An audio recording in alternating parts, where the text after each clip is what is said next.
Assalamualaikum warahmatullahi wabarakatuh. Perkenalkan nama saya Citra Puspita dengan NIM 2019 143032 dari kelas 5A PGSD dengan mata kuliah bimbingan dan konseling dosen pengampu Ibu Endang Surtiani Magister Pendidikan.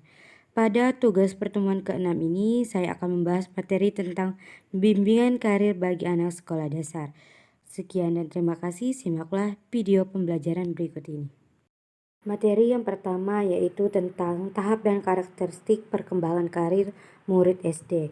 Perkembangan karir merupakan bagian dari perkembangan manusia karena A. Perkembangan terjadi sepanjang hidup manusia. B. Perkembangan individu dipengaruhi oleh faktor pembawaan dan lingkungan. C. Perkembangan adalah proses kontinu. D. Program perkembangan karir harus memperhatikan aspek-aspek dominan pada tahap perkembangan tertentu. E. Perkembangan individu yang mencakup diferensiasi dan integrasi konsep diri dan persepsi tentang dunianya. F. Perkembangan individual sehingga adanya keragaman individual program intervensi termaksud bimbingan karir harus memperhatikan keragaman individu tersebut. Materi yang kedua ada teknik bimbingan karir bagi siswa sekolah dasar. Bimbingan karir di sekolah dasar dapat dilaksanakan dengan berbagai teknik seperti A. Terpadu dalam KBM. Teknik ini merupakan teknik yang paling memungkinkan mengingat pelaksana bimbingan di SD adalah guru. Dalam teknik terpadu, guru hendaknya meneliti materi kurikulum yang dapat disisipkan bimbingan karir. B. Paket bimbingan karir. Biasanya paket ini dikemas dalam bentuk modul yang terdiri dari satu topik dan subtopik pembahasan.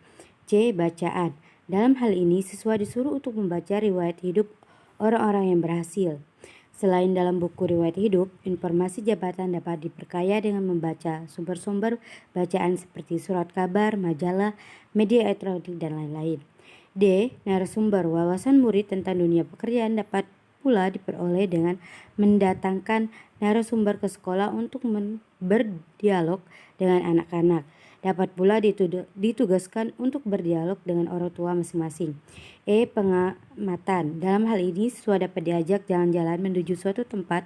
Kemudian di sepanjang jalan mereka diminta mengadakan pengamatan tentang jenis-jenis pekerjaan apa saja yang ditemukan.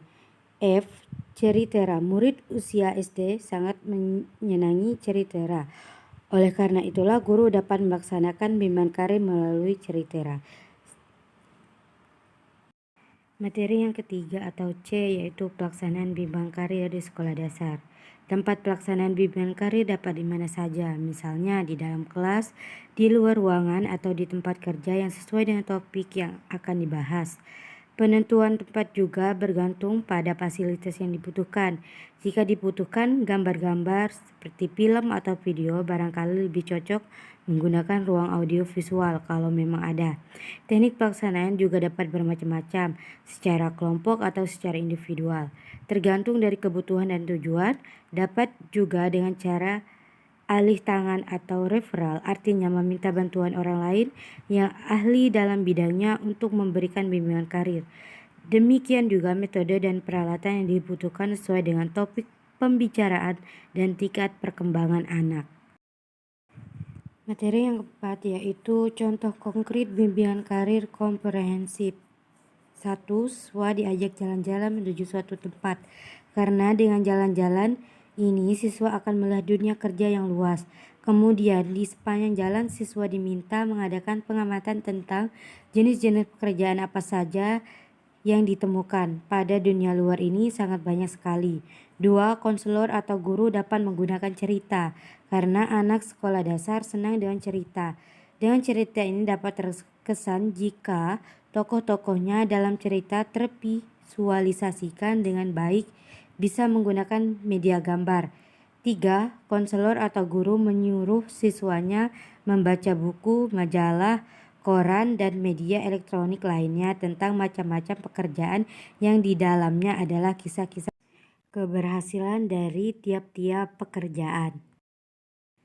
Baiklah, cukup sekian dan terima kasih. Hanya itu materi yang dapat saya sampaikan.